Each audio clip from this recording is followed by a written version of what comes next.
اشرف غنی وایي چې پاکستان بیا هغه کارنامې پیل کړي چې له بنگلاديش سره پیل کړي وو.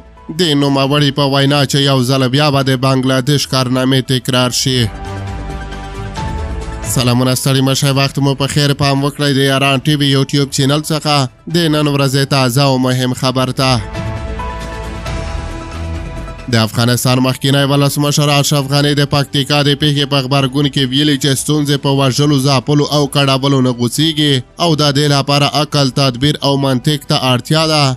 اشرف غنی وایي چې د پاکستان دوه سیاست چې افغانستان کې تاوتریخوالی شرعي او پاکستان کې ترهګري ګڼي له عملي منطق سره اړخ نه لګوي.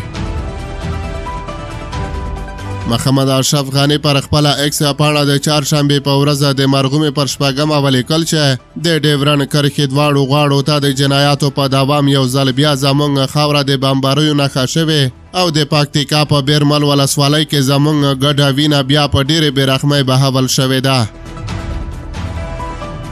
مخکینی ولسمشر وایي چې د دغو وژنو مجرمانو هیره کړي چې د یوه بېګناه انسان وژنه د ټول بشریت وژنه ده او له قاتلانو سره باید د اعمالو جلا جلا حساب کیږي. اشرف غنی وایي چې د پاکستان دوه سیاست چې افغانستان کې تاوتریخوالی شرعي او پاکستان کې ترهګري ګڼي له سیاسي تفکر او عملي منطق سره اړخ نه لګوي. د افغانستان پخواني ولسمشر اشرف غنی زیاته کړې لاسیزې وشوې چې د ډیورن کرښې د دواړو خواو د ولسونو د ځاپنې او د ځینو کاڼیو د سیاسي ګټو لپاره هلته د تاوتریخوالي د پارونې او وژنې تګلارې پرلهپسې پراخیږي. نوموړی زیاتوي چې انګریز استعمار له لویه سره دا کرښه د ګډ تاریخ، ګډ کلتور او ګډ فکر لرونکو ولسونو د بېلولو او د هغوی د ودې د مخنیوي لپاره ایستلې او د هغوی فزیکي امها او وژنه دغه هدف ته د رسېدو وسیله ټاکلې وه.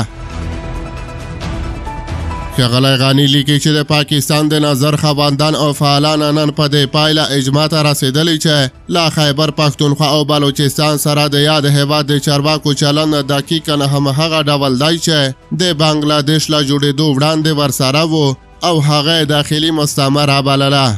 دغه ډول سیاستونه د یو ځای اوسېدو پر ځای لار د تقسیم او د شړل شویو خلکو د حاشیې ته د وړلو پر لور بوځي.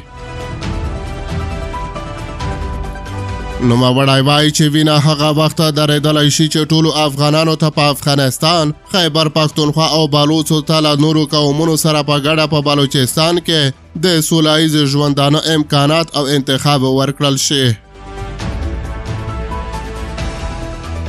د افغانستان مخکینی ولسمشر زیاتوي چې افغانستان ته د ستراتیژیک سرحد د کتو پر ځای باید هغه بشپړ خپلواکۍ ته درناوی وشي.